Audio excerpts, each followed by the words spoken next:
Meio-Dia Paraná. Oferecimento: Presim Card nos supermercados Presim. E Aurus, vem aí o lançamento alto padrão Quadra Construtora, próximo a Arel.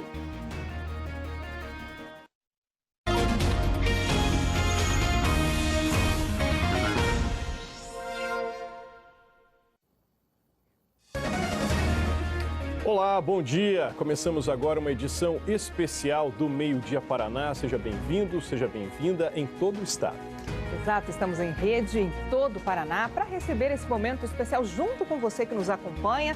Hoje, dia 12 de setembro, e a RPC abriu esse espaço para entrevistar ao vivo os candidatos ao governo do estado.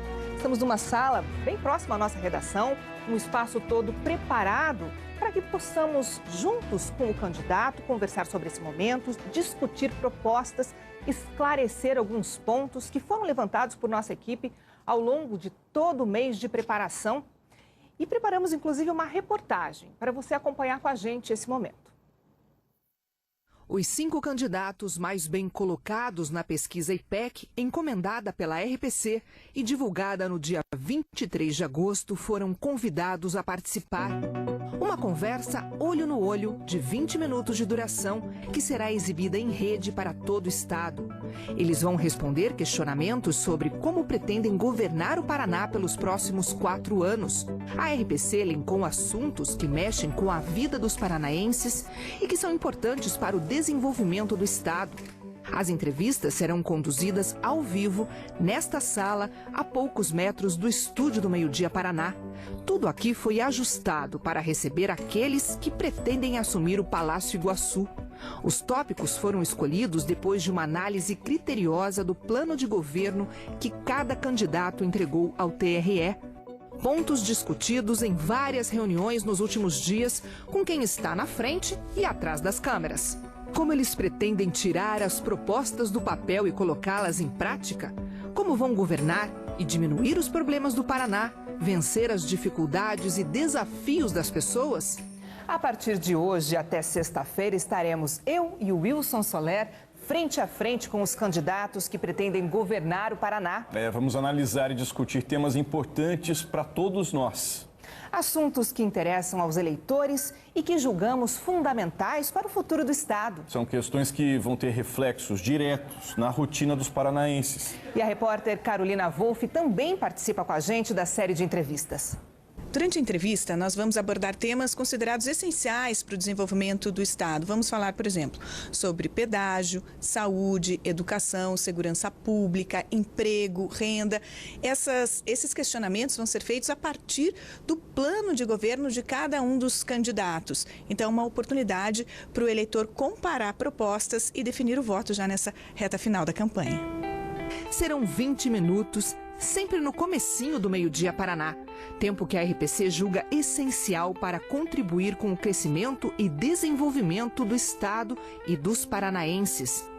Um estímulo ao pensamento crítico para fortalecer a democracia indispensável, para que você, eleitor, possa analisar cada candidato e tomar a melhor decisão na hora do voto. A cobertura eleitoral é um momento muito importante para os jornalistas da RPC. A equipe inteira está se preparando há meses, né, para levar um máximo de informações confiáveis para o telespectador, para que a gente possa contribuir, né, com a sociedade no sentido de fortalecer a democracia e ajudar para que o nosso público possa ter elementos para tomar suas decisões, né, baseadas em fatos, em verdades, e escolher o que for melhor para o Paraná, para o futuro do Paraná. Aqui com a gente na sala, montada especialmente para esse momento, a jornalista Carolina Wolff. Carol, que bom ter você aqui com a gente. Obrigada pela companhia. Eu que agradeço. Vai fazer parte das entrevistas ao longo desta semana. E o candidato Johnny Correia, do DC, que também já está aqui com a gente. Boa tarde, muito obrigado. Um abraço enorme para a família paranaense de bem. Candidato, seja bem-vindo e a partir de agora a gente começa a contar o nosso tempo de 20 minutos na entrevista. A gente vai fazer um rápido intervalo e daqui a pouquinho a gente volta a falar com o candidato Johnny Correia. Até já.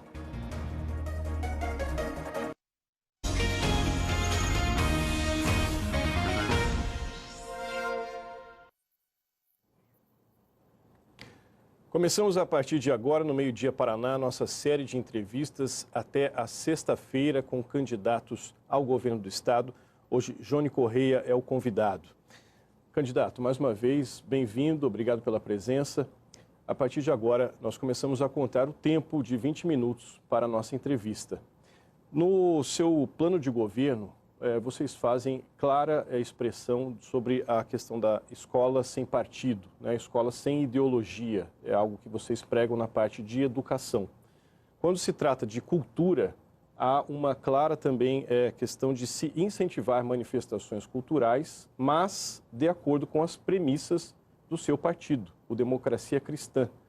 Isso não é uma incoerência, candidato, levando-se em conta que a ideologia do seu partido, então, vai influenciar questões culturais, mas na escola não haverá ideologia? Não, de maneira alguma, Soler. Mas primeiro eu gostaria de falar o porquê eu sou candidato ao governo do Estado do Paraná. Rapidamente, eu tenho uma empresa de consultoria, eu sou o Jônio Correia, eu tenho 45 anos. Eu sou casado com a Fernanda, sou pai do João Guilherme. Eu tenho uma empresa de consultoria, eu viajo o Brasil todo atendendo empresas de micro, potencial, de grande potencial, multinacional. E numa dessas viagens eu estava em Chapecó atendendo essa empresa, uma dessas empresas, e na frente dessa empresa tinha a Polícia Federal. E tinha um senhor que aparentava uns 55 anos, chorando de uma maneira que mexeu muito comigo. E eu atravessei a rua e fui conversar com esse senhor.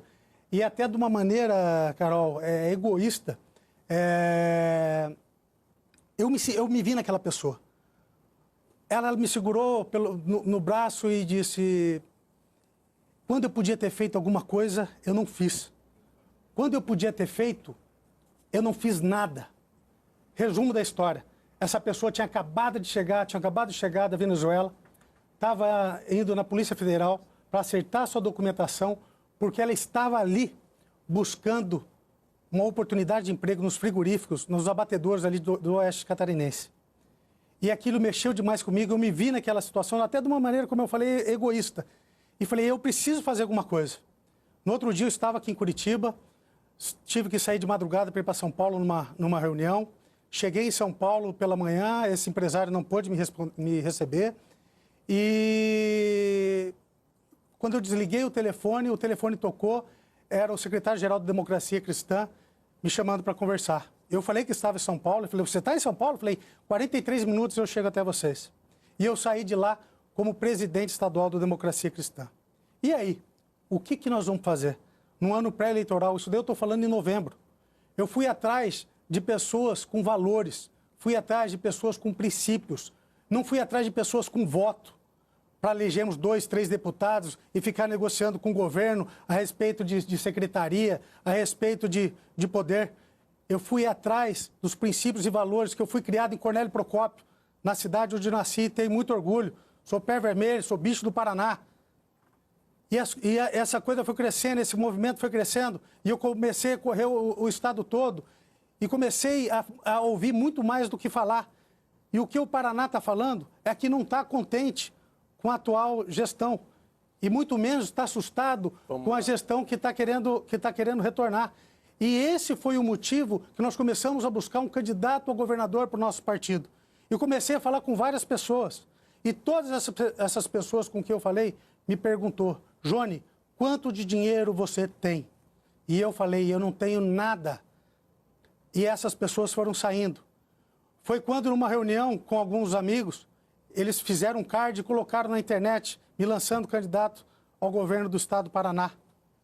E isso foi crescendo, e hoje Deus me colocou aqui uma oportunidade única para falar no coração da família de bem paranaense, que independente de projetos, dependente de ação, de planos de governo, que nós temos o melhor plano de governo, muito bem estruturado, nosso compromisso é única e exclusivamente com a família de bem paranaense. Então, nós não temos compromisso com grandes grupos políticos, nós não temos compromisso com grandes grupos empresariais, nosso compromisso é com você que está me assistindo aqui em casa. Agora vamos lá, Soler. Me permita.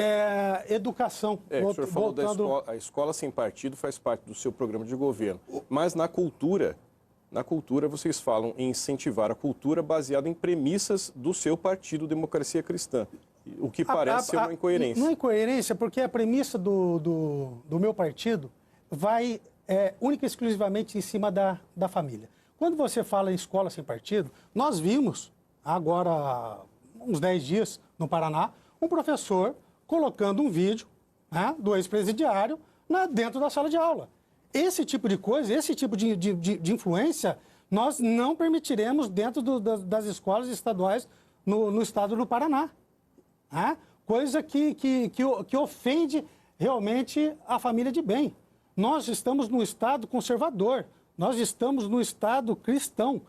Quem também não quiser se enquadrar dentro disso, que se mantenha no estado, mas toque a sua vida.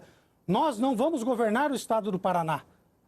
Eu estarei servindo o estado do Paraná. Eu estarei servindo as pessoas de bem paranaense. E dentro da escola, isso vai se refletir claramente. Mas e na cultura? A ideologia de vocês vai se impor na cultura? Não é questão de ideologia. Se você fala que a ideologia do partido é uma ideologia cristã, é uma ideologia conservadora, que nós não queremos todes, que nós não queremos amigues, que nós não queremos que a minha sobrinha vai no mesmo banheiro de um rapaz, é essa ideologia, então, que nós vamos implementar nas escolas, na cultura do nosso Paraná.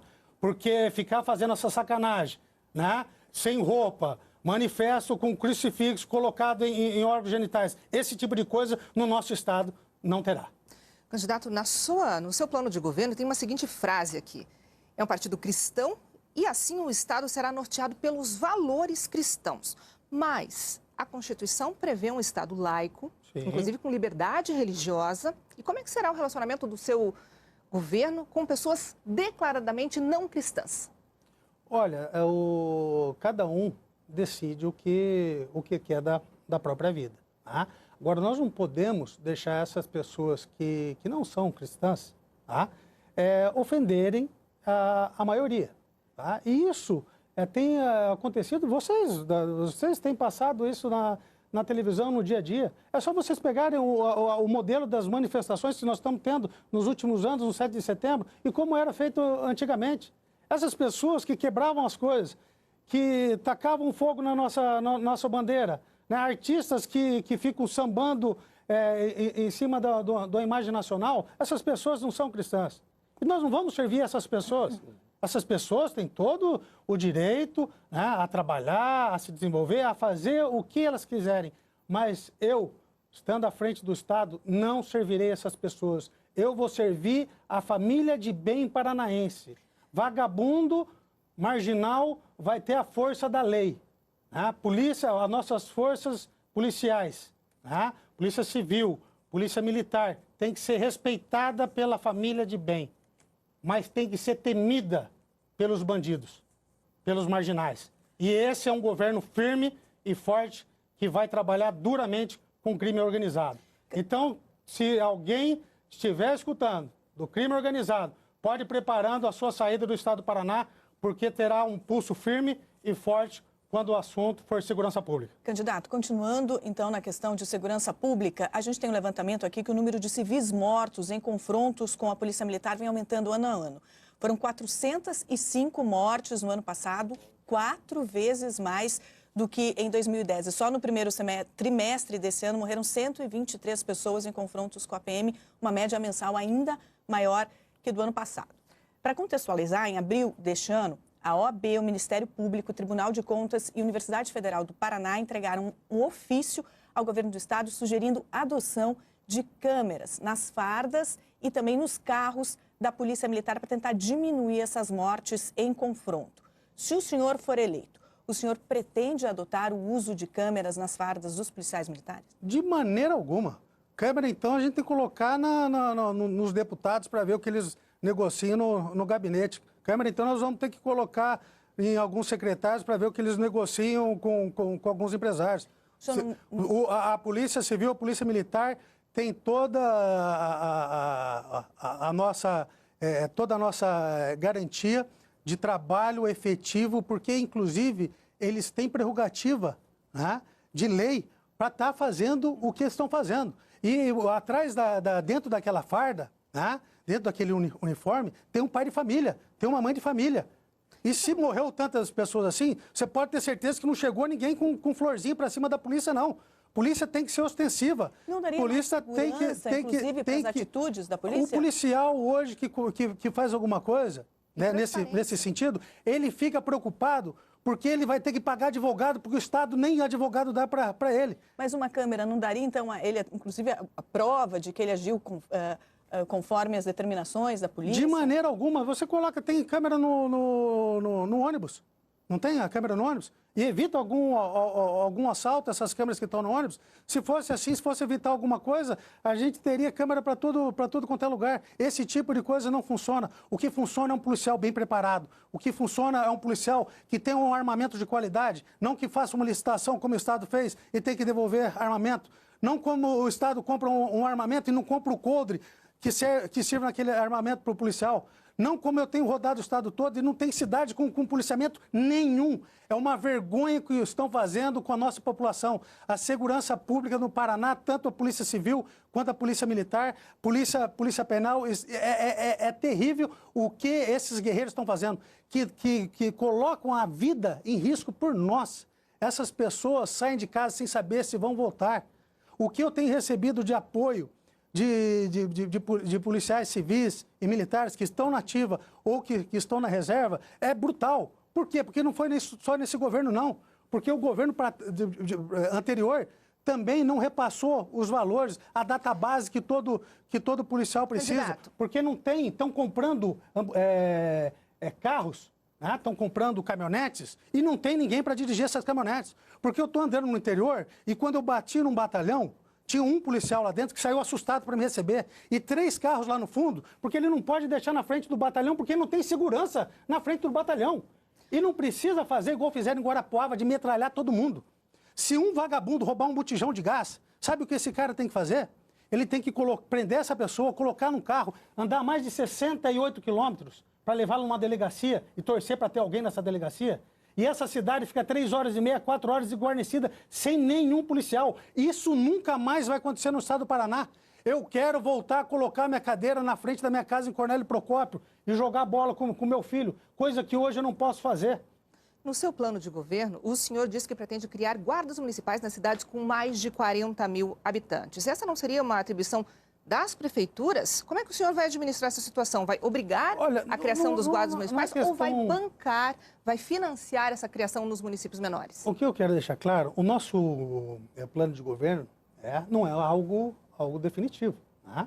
Nessa caminhada toda, isso daí nós construímos ouvindo a família de bem paranaense. Isso não quer dizer que tem coisas, por exemplo, que nós não iremos mudar amanhã, depois de amanhã, inclusive com a própria sugestão sua. Tá? Então, o que nós podemos deixar muito claro é que tudo vai ser feito para a família de bem paranaense. Nós vamos colocar os secretários técnicos, lógico, em cada lugar. Nós temos aqui, eu fui pegar lá agora, semana passada, o Instituto de Engenharia do Paraná, tá? Inclusive a GEPECOM assinando esse documento que eu recebi. Ali tem o governo do Estado para os próximos 30 anos. Se alguém pegar essa cartilha e colocar os técnicos para desenvolver o que está aqui, nós vamos evitar o problema do Estado gigantemente. O que nós estamos discutindo aqui são essas pessoas que vão estar no comando. Porque se elas não tiverem os nossos valores, os princípios da família de bem paranaense, elas não estarão no comando do Estado, por melhor e mais qualificação técnica que ela esteja. E isso que nós estamos discutindo aqui nessa eleição. Hoje, todos sabem que eu sou o único candidato de direita do Paraná. O atual governador é de centro-esquerda. O Requião é de esquerda declaradamente, é petista. O restante dos partidos estão em volta dele. É uma grande composição do eu bato em você, você bate em mim, e eles estão achando que a eleição já está definida. Mas quem decide a eleição é você que está em casa, é você chefe de família, é você dona de casa, que está compartilhando no WhatsApp, que está compartilhando no Facebook, e que nós temos 20 dias, não para ir para o segundo turno, mas para nós ganharmos essa eleição no primeiro turno, candidato, ganharmos a eleição em nome da família de bem paranaense. Partindo para um outro tema, candidato, vocês estão sugerindo a criação de uma paraestatal para cuidar dos pedágios. No entanto, a concessão dos pedágios, né, já foi devolvida, digamos assim, para o governo federal. Isso foi aprovado na Assembleia, o que de fato já foi, inclusive, aprovado na NTT também. A nova concessão está em discussão. Como é que o senhor pretende administrar isso, criar uma nova empresa pública para cuidar disso? Bom, qual é a proposta? São duas coisas. Primeiro, tem coisas na legislação que é a cargo do município. Tem coisa da legislação que é a cargo do governo federal. Mas eu tenho certeza absoluta que se a pessoa de bem paranaense tiver interesse, é dever sim do governador. É dever sim do governador arrumar recurso para colocar no município, para ele ter a sua guarda municipal. É dever sim do governador brigar com os ministros, chamar os seus deputados federais para sentar junto com o presidente da República e julgar algo que é necessário e que é importante para o povo do Paranense, para a família de bem paranaense. A questão do pedágio, nós vamos sim criar uma paraestatal. Tá?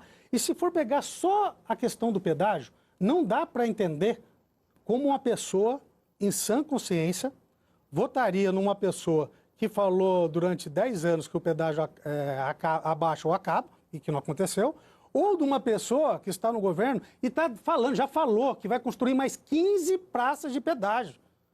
Não é possível, então, a população paranaense está pensando em votar numa dessas duas pessoas, quando o assunto é só pedágio. Se nós falarmos, então, de funcionalismo público, se nós falarmos de segurança, de saúde, aí de segurança jurídica, aí esquece. Mas, voltando ao pedágio, nós criaremos uma paraestatal. Como é que vai funcionar isso daí? O dinheiro entra nessa paraestatal e nós vamos pagar por serviço prestado. A pessoa lá vai ter ambulância, prestou o serviço com ambulância, vai receber pelo serviço prestado. Cortou a grama, vai receber pelo serviço prestado. Fez a pintura da pista, fez o recap, recebeu por aquilo lá. Não vai ter mais essa festa de amigo de político que fica financiando campanha de todo mundo. E todo mundo sabe, porque vocês estão mostrando todo dia aí, essa festa com o nosso dinheiro. Porque o valor do pedágio, tá? Vamos pegar aí do litoral do Paraná, que era 20, quase 30 reais. Vai ser um valor justo, um valor de R$3,50, R$4. Seria um pedágio de manutenção, candidato? Único e exclusivamente para manutenção. Um pedágio para ter um local para o amigo irmão caminhoneiro, tá parando, tomando seu banho decente, tendo lugar seguro para deixar o seu caminhão. Mas e as obras, candidato? Para ter um lugar seguro, para a hora que ele for no Porto de Paranaguá e não acontecer aquelas vazadas, famosas vazadas, que tiram toda a carga que eles estão transportando, e ainda o caminhoneiro, o irmão caminhoneiro, é obrigado a pagar uma multa porque está sujando, degradando o meio ambiente. Você, irmão caminhoneiro, se isso não vai acontecer mais contigo, e se acontecer no nosso governo, você vai ser indenizado. Você não vai ser multado, você vai ser indenizado. Candidato, porque esse é única e exclusivamente o dever do Estado, a sua segurança. E a questão de duplicações e as obras que as nossas estradas precisam? Nossas estradas precisam de obra, sim. Tá? Nós temos aí o IPVA. Tá? O IPVA, inclusive, no Paraná vai ser reduzido. Nós temos uma alta taxa, né, de inadimplência do IPVA. Se você pegar carros de alto custo, então, o pessoal tem apartamento em Santa Catarina. Tá? Aí ele vai lá, pega um carro de R$600 mil e emplaca com a placa de Santa Catarina. Paga quase 60% a menos de imposto e não é possível que ninguém está enxergando isso. Não é possível que nós estamos novamente, esse governo, ajudando o estado de Santa Catarina. Por que o pedágio? Eu estava esses dias em São Paulo. Candidato, Chegando de São Paulo, o pedágio está R$3,30 em Campina Grande do Sul. Campina Grande, isso? R$3,30. Por que o pedágio de Campina Grande é R$3,30, que está dentro do Paraná, na região de Bittencourt? E o pedágio aqui era quase R$30. O senhor tem 1 minuto agora para suas considerações finais, por favor. O ambiente é tão bom que passa tão rápido, né? A gente agradece demais. E o recado é para você que está aí em casa, a família de bem paranaense. Eu preciso da sua ajuda, preciso do seu voto, preciso que você compartilhe no WhatsApp, no Facebook, as nossas propostas, o nosso posicionamento cristão, a família de bem paranaense. Porque esse foi um caminho que Deus colocou para mim. E eu gostaria que você fizesse esse caminho junto comigo. Porque esse caminho nos levará muito além da nossa vitória. A vitória da família de bem paranaense. Fique com Deus. Johnny Correia estará sempre aqui para servir você, irmão paranaense. Muito obrigado. A gente que agradece. Obrigada, candidato. Obrigado. Obrigado mais candidato. uma vez pela presença. E assim a gente encerra a nossa primeira entrevista aqui na série de entrevistas no Meio Dia Paraná. Amanhã o entrevistado será o candidato Roberto Requião. Inclusive, a gente tem um QR Code que você pode acessar com a câmera do seu celular para ter acesso às entrevistas dos candidatos. Está tudo no G1 Paraná, uma página preparada para que você acompanhe esse momento decisivo, um pouquinho antes das eleições, possa comparar, inclusive, as entrevistas aqui ao longo de toda a semana. E a seguir, cada cidade volta com o seu jornal local e as notícias da sua região. Até já.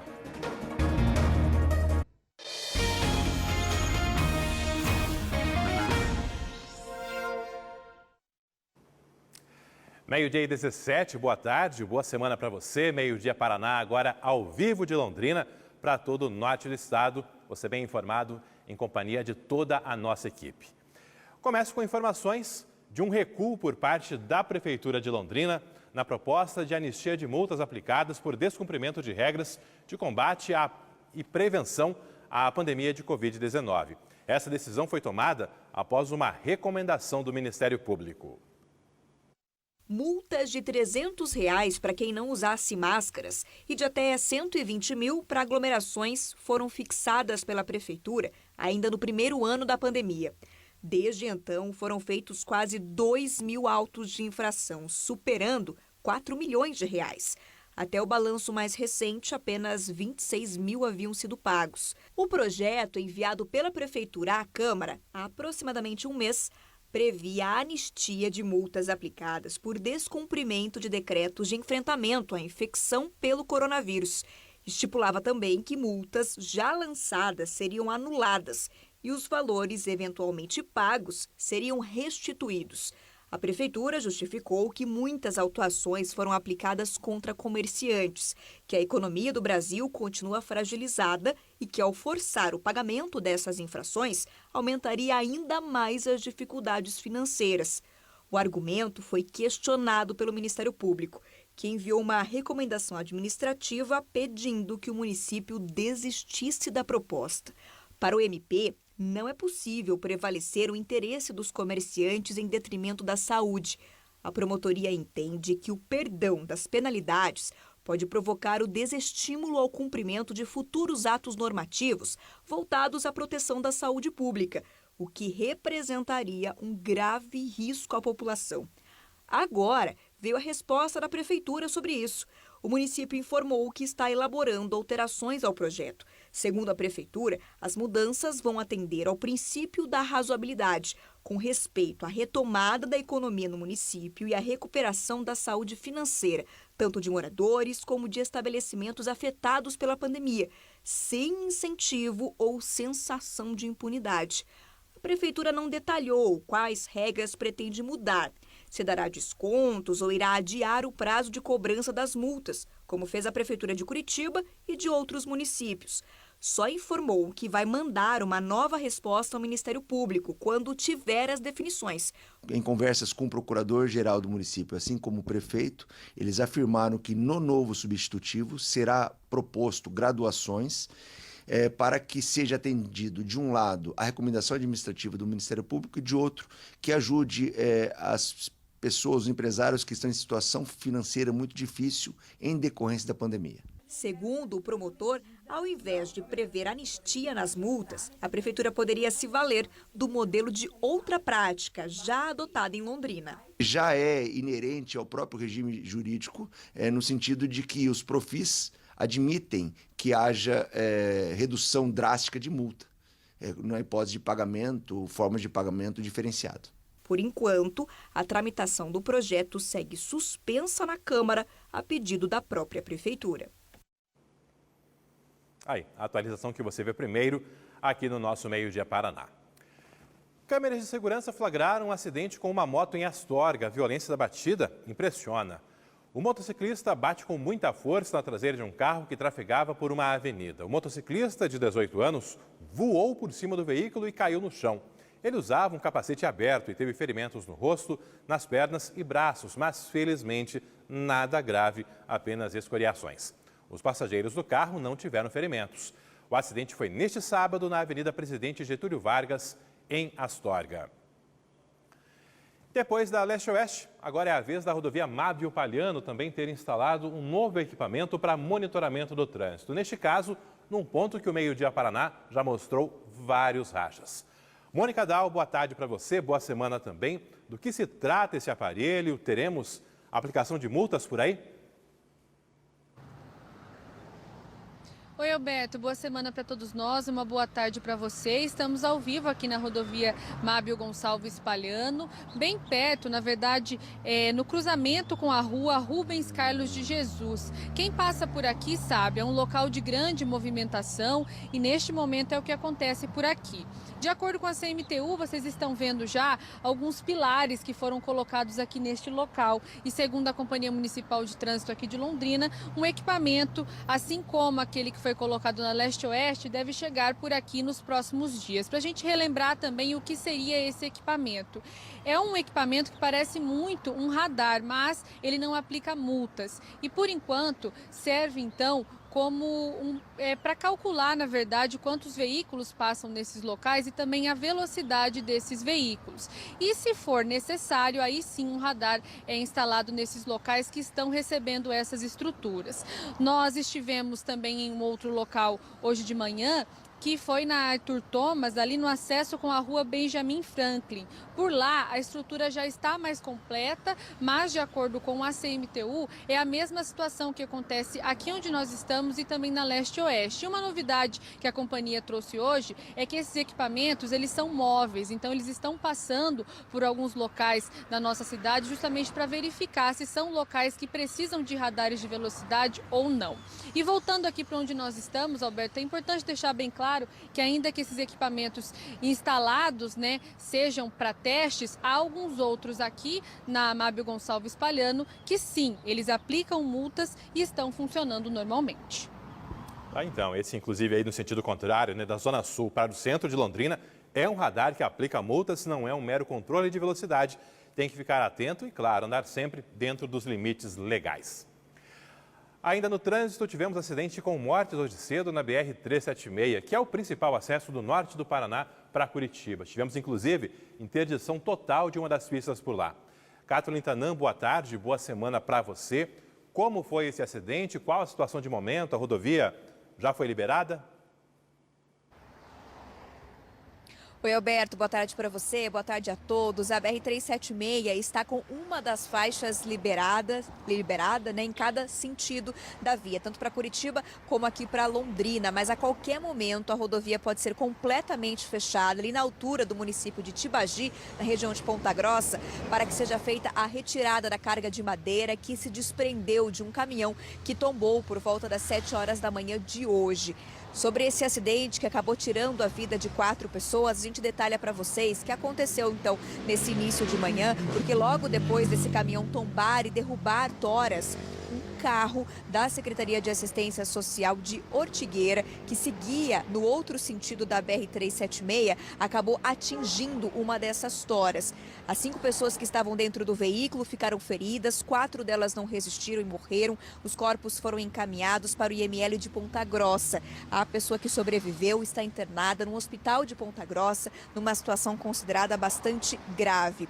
Inclusive, agora há pouco, o município, a Prefeitura de Ortigueira, publicou numa rede social uma nota e uma imagem também de luto em solidariedade às famílias e aos amigos daqueles que faleceram e também do paciente que continua internado. A prefeitura disse ainda que esse veículo transportava pessoas que iriam realizar perícia médica do INSS de Ponta Grossa. O motorista do veículo, né, que está entre os mortos. Ele era da Secretaria Municipal de Assistência Social de Ortigueira e foi identificado como Moacir Tavelli Mendes.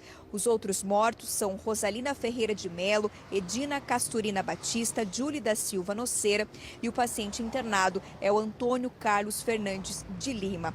O motorista do caminhão e o ocupante que estava com ele no caminhão não se feriram. O motorista informou apenas que estava levando essa carga de madeira para uma indústria de papel na cidade de Ortigueira. Infelizmente, acabou se envolvendo nesse acidente, tombou e, na sequência, o carro da secretaria ali de Ortigueira atingiu a tora. 4 pessoas morreram e uma a gente torce para que se recupere e não fique com qualquer sequela. Então, Alberto, só atualizando a pista, uma faixa em cada sentido segue bloqueada. A qualquer momento, a rodovia pode ser fechada na região ali de Tibagi para a retirada dessa carga que acabou caindo por ali. Valeu, Kathleen, obrigado. A equipe do G1 também está acompanhando em tempo real a situação por lá e trazendo as informações para você quanto ao tráfego, a liberação da BR-376. Meio-dia e 27. Agora o futebol. Cerca de 5 mil torcedores empurraram o Tubarão na vitória de sábado à noite contra a Chapecoense no Estádio do Café. Uma partida em que o VAR foi decisivo para o Leque garantir mais 3 pontos na Série B do Brasileirão. Do início ao fim, a torcida alviceleste estava firme e dando recado. Em campo, o Londrina já entrou respondendo a toda essa empolgação com gol. Em cobrança de escanteio, João Paulo lançou para Caprini, que bateu cruzado. A bola desviou em Marcelo Freitas e Vilar pegou o rebote para marcar. Isso tudo logo aos 4 primeiros minutos. Gol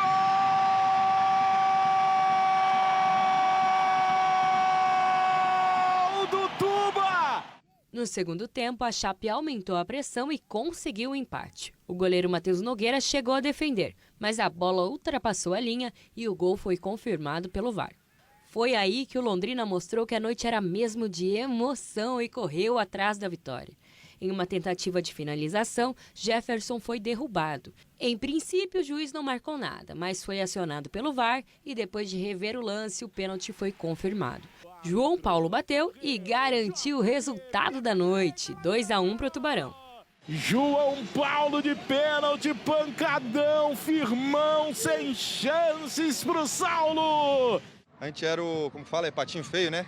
Era pra brigar lá, pra cair, e hoje a gente tá brigando aqui em cima. Depois do apito final, a comemoração rolou solta. Teve abraço, teve correria, teve canto da torcida. No meio do bololô, a cabeça do Tuba, mascote do Londrina, até mudou de dono.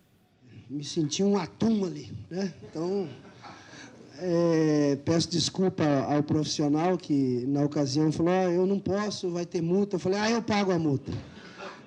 O resultado garantiu ao Tubarão mais uma rodada coladinho no G4. Apenas 1 ponto separa o Londrina do sonho do acesso à Série A. É um time de alma, de doação, de entrega, de dedicação, de comprometimento. E o torcedor faz parte disso. Tem mais futebol daqui a pouco no Globo Esporte. E no próximo bloco aqui do seu Meio-Dia Paraná, você vai ver. Prefeitura publica a licitação da decoração de Natal em Londrina. O valor pode passar de R$5.500.000. Bem mais do que o previsto por cidades como Maringá e Balneário Camboriú. Também um incêndio que destruiu uma grande área de vegetação na zona sul da nossa cidade, ali perto da Avenida Europa. Agora, imagens do início da manhã, imagens do repórter cinematográfico Ademir dos Santos, na Praça Tomi Nakagawa. Por lá, a florada dos ipês amarelos está tomando conta do espaço e encantando quem passa, mesmo com o céu nublado desta segunda-feira. Agora, 20 graus em Londrina.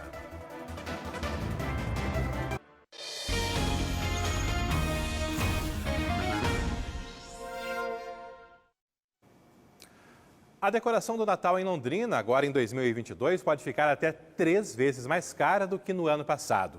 É o que prevê a licitação e foi publicada pela Prefeitura. Kathleen, quais os valores e o que teremos de tão diferente? Olha, Alberto, a Prefeitura pretende pagar um valor máximo de R$ 5.555.000. Só para a gente ter uma ideia dessa diferença, né, comparando com o ano passado, no ano passado a Prefeitura gastou efetivamente aproximadamente R$ 1.700.000. Esse valor, tanto do ano passado como para esse ano, é referente à contratação de uma empresa que faça tanto a instalação como a manutenção e também a retirada dessa decoração de Natal aqui em Londrina, decoração que é considerada ornamental, além também da iluminação.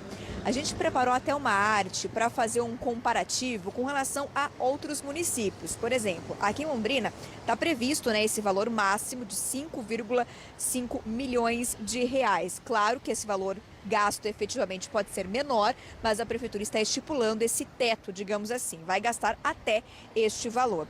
Em Maringá, o previsto é de até R$ 1.300.000. Em Balneário Camboriú, R$ 2.600.000. As propostas, inclusive, né, para quem tiver interesse, as empresas que tiverem interesse, precisam ser apresentadas até o dia 23 deste mês, 23 de setembro. Então, tudo que estiver dentro desse valor de R$ 5.555.000 vai ser analisado pelo município de Londrina, assim como as documentações dessas empresas, e até esse valor o município pode gastar, está aí lançando mão de gastar esse valor, que, como você chamou até, Alberto, quase 3 vezes mais aí do valor gasto no ano passado. A gente, claro, vai acompanhar os desdobramentos até para saber por quanto efetivamente, ou quanto, melhor dizendo, efetivamente a Prefeitura vai gastar, de acordo com a empresa que vai ser contratada, propostas até o dia 23 de setembro. E na sequência, a gente deve ter essa informação. Eu volto contigo. Valeu, Catherine, obrigado. A Catherine está ali no Igapó, que inclusive vai ter uma árvore iluminada, outros pontos da cidade, rotatórias, avenidas, a própria Sauelquim na Zona Norte, alguns túneis de luz, enfim. É a programação da Prefeitura dentro desse orçamento aí, um valor aí quase 3 vezes maior do que aquele do ano passado. Moradores da região da Avenida Europa, na zona sul de Londrina, que já sofriam com o tempo seco no fim de semana, como toda a população, tiveram que enfrentar também um incêndio ambiental. As chamas puderam ser vistas a várias quadras, a uma distância considerável. Mônica, já se sabe como esse incêndio começou e as proporções que o fogo tomou? Olha, Alberto, e conversando com alguns moradores ali daquela região, eles contam que a situação por ali é difícil há anos, ou seja, eles enfrentam então o fogo há muito tempo. Para a gente localizar quem está nos assistindo, esse incêndio aconteceu na rua Salvadora Sanches Canales, que é uma continuação da Avenida Europa, bem perto ali do Parque Arthur Thomas. Esse incêndio aconteceu no último sábado. O combate por parte do Corpo de Bombeiros foi rápido, ainda assim, claro, grande parte das casas ali, dos moradores principalmente, sofreram com aquela fumaça bastante forte. Um dos moradores também, até quando acionou o Corpo de Bombeiros, falou da situação difícil que eles estavam enfrentando. Vamos ouvir esse morador. Que é a continuação do Parque Arthur Thomas, ó. Todo esse fundo do vale aqui, ó. Todinho isso aqui, quando acontece isso, todo ano acontece isso, ó. Se alastra até lá, ó. Tem casa aqui desse lado, ó.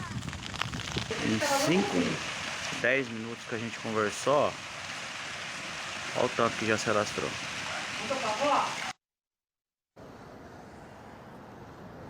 É uma situação bastante complicada. Uma área de 5.000 metros quadrados foi queimada durante esse incêndio. O combate, como eu disse, foi rápido e agora os moradores querem entender o motivo de mais esse incêndio no local. Só para reforçar, a gente viu esse vídeo aí enviado pelo morador, tem um telefone do Corpo de Bombeiros onde é possível enviar desta maneira, mostrando o tamanho do estrago. O telefone é o 43 3373 2901, 43 3373 2901.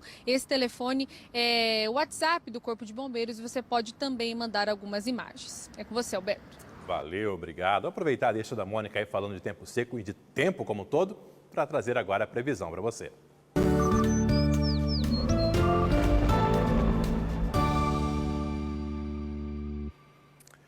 Começando com imagens do começo da manhã de hoje, imagens aí de Londrina. A mínima hoje foi de 14 graus, nesse momento temos 19 graus. Temos imagens também do nosso repórter cinematográfico Marcelino Barbosa em Apucarana ontem à tarde.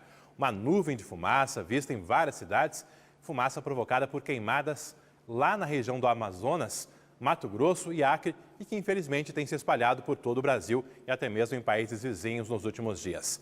Até mesmo à noite é possível notar o efeito. Como mostra essa imagem, as partículas de fumaça influenciam na cor que enxergamos a Lua. Aqui na tela, você confere comigo que a situação hoje começa a ficar um pouco mais tranquila, porque tem previsão de chuva ao longo da tarde em todo o Paraná. Chuva em pequena quantidade, tanto à tarde quanto à noite. Em Londrina, previsão de uma máxima de 28 graus, na região também não passa muito disso. Para amanhã, previsão de mais chuva, quarta-feira e quinta também com o tempo instável. E as temperaturas não sobem tanto assim. Amanhã, máxima de 29, na quarta, máxima de 24 graus em Londrina, portanto, uma semana com temperaturas amenas em Londrina e na região. Terça-feira também com pancadas de chuva em todo o norte e norte pioneiro do Paraná. É esse o cenário para a semana que está agora começando.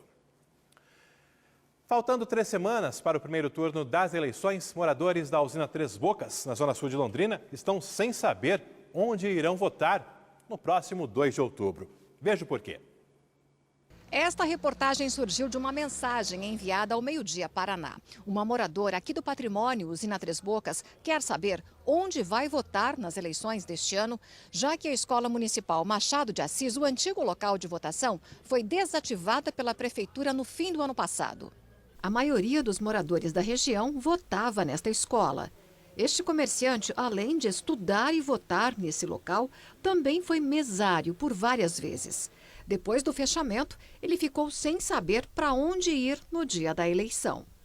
É uma tristeza, né? Porque muita gente vinha para rever os amigos e votava ali, entendeu?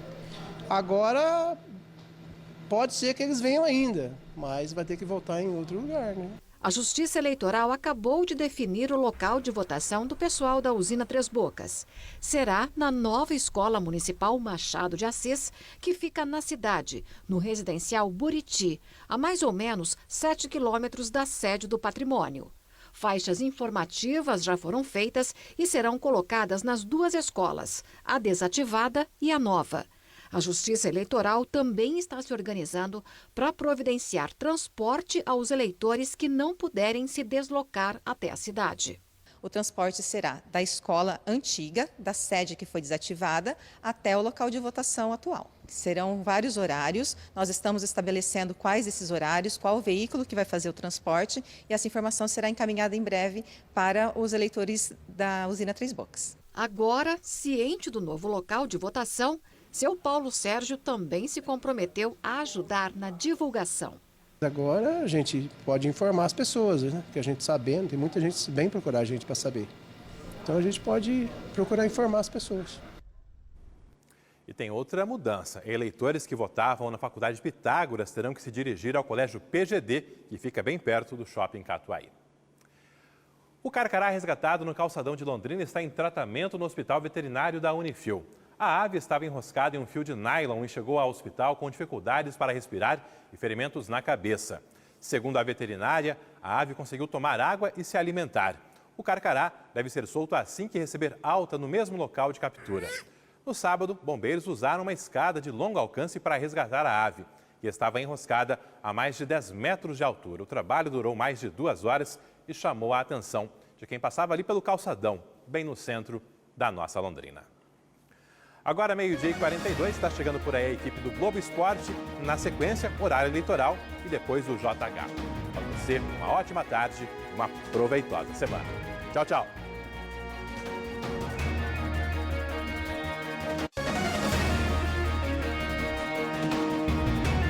Meio-dia Paraná. Oferecimento Precim Card nos supermercados Precim. E Aurus, vem aí o lançamento alto padrão quadra construtora, próximo ao Arel.